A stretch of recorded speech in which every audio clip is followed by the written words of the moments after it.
Welcome to Season 2 of GyrlSense. I'm Maria del Carmen, your host. Today's special guests are Yolanda Grant, hair specialist, Tiffany Muhammad, and Cree Jenkins as my panelists. Our topic today, hair. This is a big topic for women of color, and we certainly don't have the time to discuss everything that there is about hair, but we hope to cover at least the basics today. With that said, Yolanda, Tiffany, Cree, welcome to GyrlSense. Thank you. Thank you for having us. So all three of you are near and dear to my heart and are in my lives, going way back to preschool to even most recent. So, thank you very much for sharing yourselves and your lives with me. But thank you for coming onto my platform to talk about this tremendous topic, hair. Yolanda, let's start with you. So I know you're currently a teacher at Goodwin Tech High School. Yes, that's correct. And Tiffany, your special, or I should say your subject matter expertise, I know it's in human resources. And Cree, you are currently a student at Windsor High School. All right, and this is your senior year? All right, you're gonna cross over the border soon. Okay, back to you, Yolanda. So I know you started within the industry, or just say the beauty industry, first as a model. Yes, I did. You yes. did. Teenage years. In your teenage years. And then sooner or later it transitioned into teaching. Yes. So what discipline do you teach in? I teach cosmetology and barbering for the past 17 years at Goodwin Tech. Right after high school, when the modeling career wasn't going in the direction that I would want it to go, hair has always been something that I always loved doing. I always loved doing my own. So I decided to go to a private school in East Hartford at the time and pursue my license. That's wonderful. Yeah. And I know that you're all actually in transitioning mode into your next phase in either career and soon to be into your college career. So I want to move right into it because there's no time like the present. Obviously, I'm sitting here and I see these beautiful three luscious black caramel coffee toffee women in all sporting your natural looks. Yeah. So I really, really appreciate the authenticity behind the natural look. And we'll dive into the emotional part of it a little later. But Yolanda, we're like this word, natural. I'm going natural. What does it mean for those that don't understand what is natural? Sure. What it means to me is free from chemicals. The chemical that straightens the hair permanently, which is chemical hair relaxing, sodium hydroxide relaxer. When your hair is free from relaxer, then your hair is considered to be natural. Some may beg to differ, meaning if they lighten their hair or they color their hair, then it's not natural. But for me, as long as the natural texture or wave pattern is not altered, the hair is natural. I see. Okay. And were you always natural? No, I'm so glad you asked. My Aunt Nancy, who inspired me to be a hairdresser as well, she relaxed my hair in the second grade. So from grade 2 all the way up until 2012, I had a relaxer in my hair. Okay. So I decided that it was time to go natural. Okay. So I was inspired by I would teach my students how to do a relaxer. Sure. But I'm not a good client. I'm the worst client. Okay. And I never would go to salons because I teach it and I can bring that into the classroom. Sure. So the students weren't able to relax it without it breaking. So I would, not to sound negative, but they were practicing. Yeah. So I decided to go natural. I went to a cookout at First Cathedral and I saw long afros, short afros, long locks, short locks, all different colors, all different styles. and the next day I did my big chop. All right. Okay, so we're going to talk about that big chop in a moment, and we're not talking food. So, Tiffany, were you always natural, or when did you decide this is it? When was your turning point? Yeah, that's a good question. So, when I was 5 years old, my mother did my first relaxer, so very young. Okay. I was pregnant with my first son 4 years ago, actually 5 years ago now, and did not want to have that chemical to really go through my system and go through the fetus. And I started to really think about, can I do this? Can my hair really be natural? Like, I had never seen my hair in that way. So that curiosity, and then also just wanting to see my hair in its natural state is what really piqued that curiosity for me. So I just went ahead and started to transition from there. I didn't do the big chop, but I transitioned. So, Okay. yeah. All right, and we'll get very specific into these terms because Yeah. even now I'm learning. Even through my research, I'm like, what? Okay, Yeah. what? And so forth. And then same thing with you, Cree. Now, were you always natural, or did you decide to? So in the sense of I've never put any chemicals or relaxers in my hair. I did have a phase of just always keeping my hair straight from like using a flat iron and putting heat Okay. through it. But I really started to wear my hair natural when I became a child actor, because one day I was fresh out the shower. My mom decided to snap a picture of me, and that was the first time I actually sported like my hair just completely curly, not straightened, not curled because of heat curlers. Right. And all of a sudden, I started getting a whole bunch of calls from people who loved my hair. And that was actually new to me, because like living in Windsor and sporting the natural hair was not in at the time. And so like I got bullied, but after I realized, like that a lot of people wish they had my hair, I was like, you know what, then I'm going to sport the natural look and just wear my hair curly and how it is. Yeah. Thank you for that, and thank you for sharing that. So, safe to say, unlike other moms or family members who decided that it would be better to perm a young child's hair, obviously your mom decided or knew not to. Yes. Knew not to. Okay. When we lived in California, we kept it straight, but it was because of the dry heat, it could stay straight. And then moved to Connecticut, which is more humid, has the humid summers, and then we had to switch it up. So, leading into the next, still the same, the women's movement. There's a big, women are moving everything right now, like absolutely everything. There's so many different aspects to women, the women's movement. The natural hair movement is part of that as well, which is actually, the women's movement includes, it's pretty, diversified, but then from that population, now we're extracting a certain population with the natural hair movement. With that said, and I think all of you tapped into it just a little bit, comes the acceptance. Yeah. Right, it's the acceptance. Yeah. And I'm going to be completely candid, even with myself. Obviously, you look at me, I'm an Afro-Latina. You wouldn't necessarily know that I'm Latina, but I'm an Afro-Latina, and I was raised in a 400% Puerto Rican home. So, or maybe 5. But, so cornrows was not in my vocabulary. So I didn't understand, I didn't know. All I knew is I used to go to school, and my friends would have their cornrows, or they would do it in school, but I didn't think anything of it.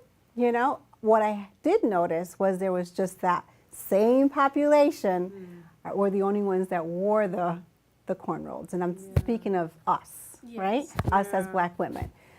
So that was the only population that I did see with cornrows. Now, again, within my research, I don't know why maybe it was done because it was a style during my school years, but I didn't realize, and I recently just learned that, cornrows, when you go really back in history, there's a lot of history with cornrows, there's a lot there to be said. I mean, just learning that this is what was thought of by the slaves during the slave period, just so that they can keep their hair in place because of their lifestyle. So it was a purpose, before it became a style. There was a purpose behind it.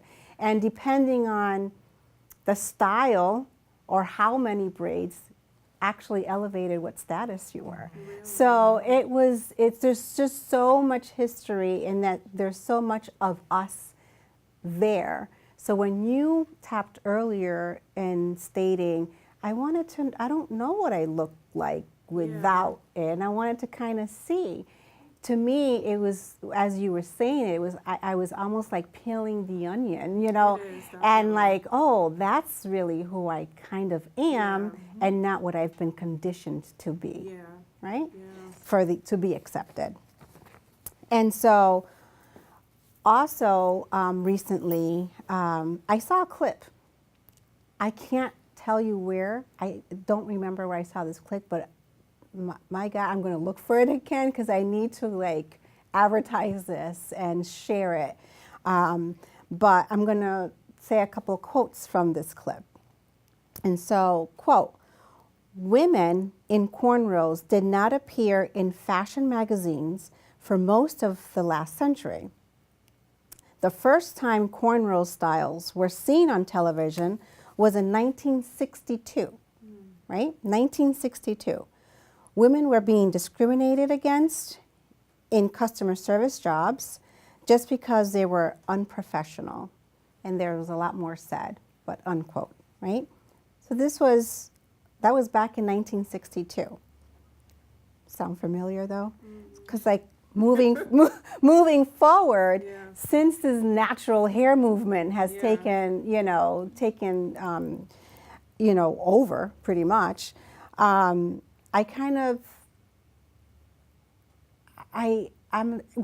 would hear these storylines, whether on the news and so forth, and the acceptance, and would either witness or listen to individuals who were either wearing cornrows or going natural, but they didn't feel accepted. So Yolanda, I'll start with you. You've been in the hair industry for a long time now. What challenges did you face, either professionally and or personally, when you took that initiative to go natural? Well, I wore cornrows with a relaxer. So I wore like a natural type of style over my relaxed hair. Okay. And the thing that would trouble me is what people would think when I went to the workplace. But I had to, come to realize it doesn't really matter what they think. My hair is neat, my hair is in place, it's styled, it's maintained. So it was almost me being bold. Sure. By showing up to work with cornrows. And when I went natural, I had all this inspiration from seeing all these beautiful women with natural hair and wanted to just liberate myself and just be free. So I had to get used to it being really short with the big chop and, just embracing my face. Yeah, absolutely. Because there was a lot of face after the hair is gone. Sure, so, sure. That was my challenge. And so on a personal level, when you talk about the big chop, how was that day for you? It was liberating. My students were all excited. I told them what I planned on doing. I hadn't relaxed my hair for 6 months. So it seems like a long time. Hair grows about a ½ an inch a month. My curl pattern is really tight. So I ended up with a really small afro. Yeah. So they just couldn't believe, "You're really going to do this, Ms. Grant?" I'm like, "Yes, let's do it." So I cut all of it off, all of the relaxed hair that was left, cut the remaining of it off, and I lightened my hair a little bit just so that I could have a little something to I don't know, to contrast my skin. Sure. So, and it looked really nice. You know, my sons they couldn't believe it. And I'm Yeah. like, I did it, guys. Yeah. So I felt free. I felt liberated. And after looking at women that had natural hair for a certain length of time, I realized it really grows faster. Sure. So, So is that part of the curriculum? The emotional, like, so for instance, if they do, you know, eventually we want them to have like their own shops, right? Or Yes. work, that's the ultimate entrepreneurial, you know, because I always have to put that in there. absolutely. But if someone goes to a salon and say, I know you've done my perm for the last 20 years, I don't want it anymore, you know, and I want you to chop it off. It seems to me that more people, you know, no offense to your students, question you about that rather than go for it. Yeah. You know what I mean? Like, Yes. first is the, why are you going to do that? No, don't. Yeah. But before, you have to convince even them. Right. Yeah. So I would think or assume that conversation piece should be part of the curriculum so that they can prepare themselves so that they don't interject their opinions when their clients come to them and say, I want the big chop. You know, just a you know, just a thought, because I think going forward as well, it will start the conversation even out in the field per se, so that the other there's a gain of respect. So if someone comes to you and says that, you have to know, oh, this is something I need to respect. That you Yeah, need absolutely. that boundary. Absolutely. Yeah, You need that definitely. boundary. So, but I Yeah. think it starts in the classroom. Yeah. It has to start in the classroom. So, just a thought. And Tiffany, what were your struggles as well? Yeah, I think, you know, you touched on it. It's peeling back that onion. It's really, for me, it was like a spiritual thing. You know, I hadn't really seen my hair in this way. You know, I had the tight, very tight curl pattern. If I wet my hair, dry it, it's going to be an afro. Yeah. So for me, it was getting used to me, this new Tiffany in the mirror. And, you know, it's that sense of freedom. Like, Right. this is a completely different person. Sure. And having the confidence to just walk in a room. Sure. This is my hair. Mhm. You love it. If you don't, keep it moving. It's me. So, you know, that was, for me, it was another level of confidence that I Yes. gained in that moment. That's great. Yeah. And still, I still believe that it's all that conditioning that we've It been is. under because we've always been there. Yeah. This isn't the new us. Yeah. This has always been us, right? True, that's true. But we've been masking just to fit in with the others because the conversation is, oh, the straight hair is the better That's the hair, thing, yeah. right? And so, and so Yeah. we've learned a lot. So, and then how about you, Cree? I would have to say it's having the big hair and the big personality, and being an African American woman. It could be challenging, especially when you're walking in the room trying to become a professional person, and people automatically assume you're going to be aggressive towards Sure. them, or you're going to be loud. And Sure. it's really, the hair is a part of my personality. I have a lot to say. I'm not necessarily going to be aggressive about it, Sure. but it's something that you're going to have to deal with because this is me, as anybody with straight hair would not have Right. to deal with that.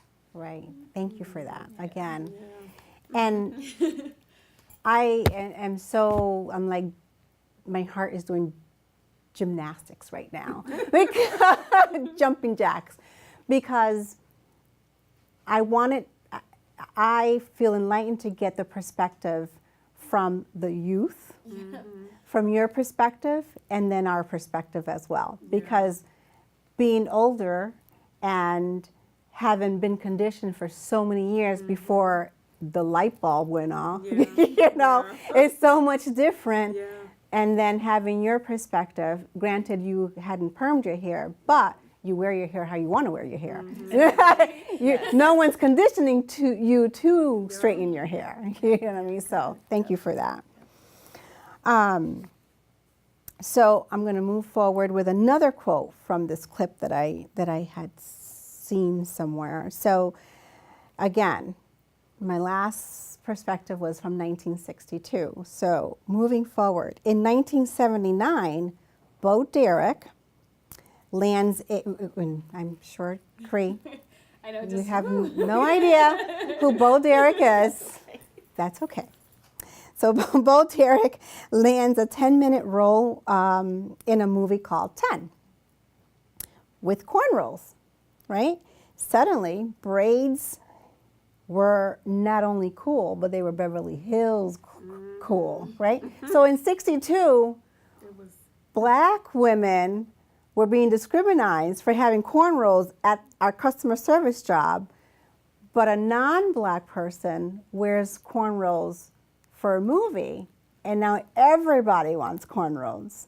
I mean, you have Beverly Hills individuals paying $500 and $600, if not more, to get the cornrows. So, and then when you actually read on the history, my God, it belonged to the slaves. So, like, why can't we own it? Why? What is it about it that, why can't we own it? Why is it, and I don't know if it's we, meaning black, or is it society, or what is it, what's the message? So personally, the more of us that go that natural route, that are bold with a different meaning, bold not look at her, how dare she, but bold and being bold and beautiful, you know, walking into the room because you decided to wear cornrows that day, even though you're a lawyer, right? You know, not going on a movie set, it should be okay, right? It just should be okay. Absolutely. So why do you suppose, though? Why do you suppose that in some cases we're still looked at?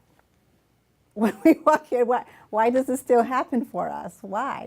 Why is it that in today's world, you know, the Kardashians can go out there and wear, you know, the braids, and then, you know, we doing it for a reason. It's a purpose. Not that anyone would understand other side than fashion, and we're still looked at.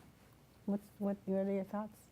Well, I think some people still are a little ignorant, and that it is a part of who we are as women, and there's still a stereotype that, you know, for mainstream society, for lack of a better word, we're supposed to try to conform to or fit in. And we're just going to resist and say, no, this is who we are with our afros, whichever style we choose to wear them. And we just don't have to, you know, conform to whatever mainstream society says. So I think some people are still wanting us to fit into a mainstream society. And Tiffany, how as individuals can we help educate those that are just ignorant about the situation? And what do you think is best? How do we approach that when faced?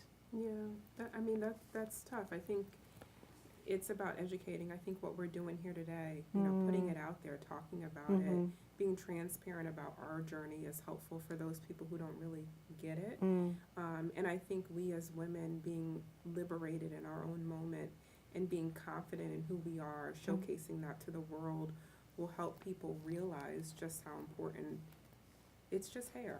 It really is just hair. Right. Right. So yeah. And Cree, what's your input as far as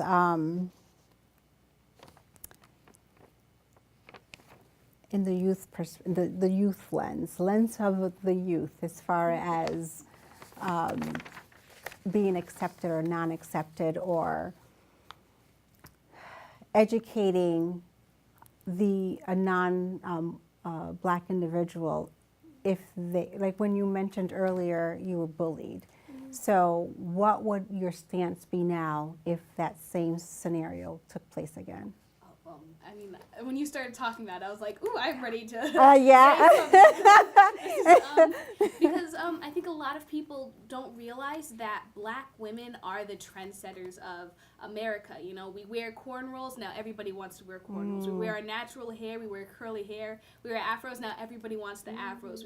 We wear dreads, everybody wants the dreads. And I think in that, we need to realize, like you said, that it's just hair. But I also think that it's almost a way of keeping not only African Americans, but African American women down as well. and that, you know, it's something that we have to be stripped of, and that we can't wear our natural hair, but it's okay for everybody else to wear the hair that we have, if that makes sense. And to see something like that, I think as a youth and in the millennial generation of technology, Instagram, Twitter, and YouTube, we have a whole bunch of Black women coming up and saying, you know, this is me, this is who I am, this is my natural hair, and there's no way you're going to take that away from me. It's just another way of showing people that, you know, we will rise in the end, no matter how you try to come about it. Like, this is us, no matter which way you look at it. Wonderful. Thank you for that. Well, I'm going to bring you a little bit, just a little bit of kind of my experiences. So back January 2017, that's when it really, I think I was sitting down and at home, and I saw a news clip about a young girl who was sent home because the parents, she was just wearing her hair, and it just was just a natural style, you know, and she was sent home because her hair wasn't done. I had to gasp. I literally, and then no later than 2 days later, it was a career professional who was outed at work and was, you know, spoken to with regards to her hair. And I don't know if it was a natural style or she came in one day with braids. It was some ethnic. It was too ethnic. It was too ethnic for the for the office. So I was like, really? Really? In 2017? Like, really? So a week later, I think that's when I contacted you, Yolanda. I was like, I need somebody to do braids. Like, I want braids, and because I want to test this out. I need to know if I walk into my place of employer, what's going to be the results. And so, you know, did my own little research, and actually I learned how with a YouTube video, I learned how to cornrow. I learned how to cornrow my hair in an afternoon. And I ended up doing my own braids as well. So, you know, long story short, I had two most popular questions from the outside. I'll start from the outside first before I give you my results from the job. But from the outside, people are like, I mean, you look nice.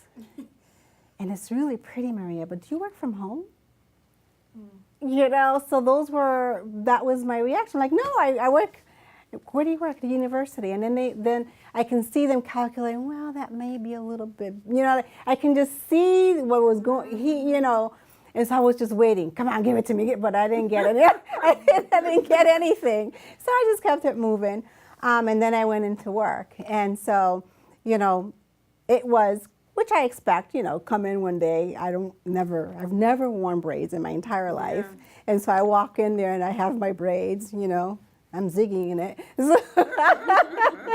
And so I walk in and people were stunned, but they're like, oh my God, you look great. It was just a knee-jerk response. There was no hesitation, and I was studying that throughout.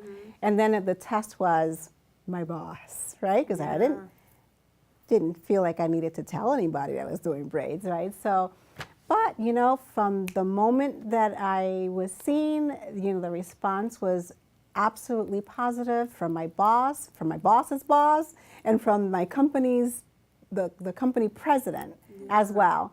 So that, at minimum, made me feel extra great about where I work. So that is just me, though, but that's not the norm. No. That is not the norm. I was waiting for, like, something, for somebody to tell me something. But what advices do you have for someone who is struggling for that big cut, you know, just utilizing this platform to be the first stepping stone for educating individuals? Someone comes to you, I want the big chop, what should the individual tell that person? I'm sure they should tell the person that is getting the big chop that they need to look at YouTube videos and YouTube videos on short natural hairstyles, because they could wear a variety of looks with the big chop. They can wear an afro, they can do what's called wash and go, they can do a comb twist, which is like the beginning of locks, Yeah. but as a style. Sure. They can do a 2-strand twist. So it's just a matter of them seeing different looks on, women that have done the big chop or with super short natural hair, so they can get a variety of looks. And also join groups on Facebook, Oh, Envy Me okay. Naturally, So and there- there's a few others. Wonderful. Yes. So And I have a secret too, because again, when I was in high school, I would have my white friends say, "Oh, I'm going to go get a perm." They'll come to school the next day, their hair is extremely curly. Then I have my black friends, "Oh, I'm going to go get a perm." They'll come to school and their hair was bone straight. I'm like, "You didn't get a perm. Somebody didn't get a perm here." Which one of you didn't get a perm? I didn't understand what the difference was. So I was so confused. I'm like, one of you is pulling my leg. So, perm means different Yeah. for different people. And Tiffany, just to kind of wrap this up, aside from, I know this is a hair, and I want you to talk, give you a second to talk about your products. But aside from the hair products, I know that you are a Mary Kay consultant. So all of your information I will put up on my website if anyone wanted to contact you. And then Cree. We're just going to learn from Cree. We're just going to tap into Cree when we have questions. Hey, I need to, talk to my daughter. How do I go about this, Cree? You're going to be our voice. Our voices for the older people. How's that? So Yolanda, tell me just a quick second about where can we get this and why do you like it? I love it because it's all natural, it's black owned, and Healthy Hair by Dewan is the name of the product line. The woman's name is Dewan Ferguson, and you can find her on Facebook.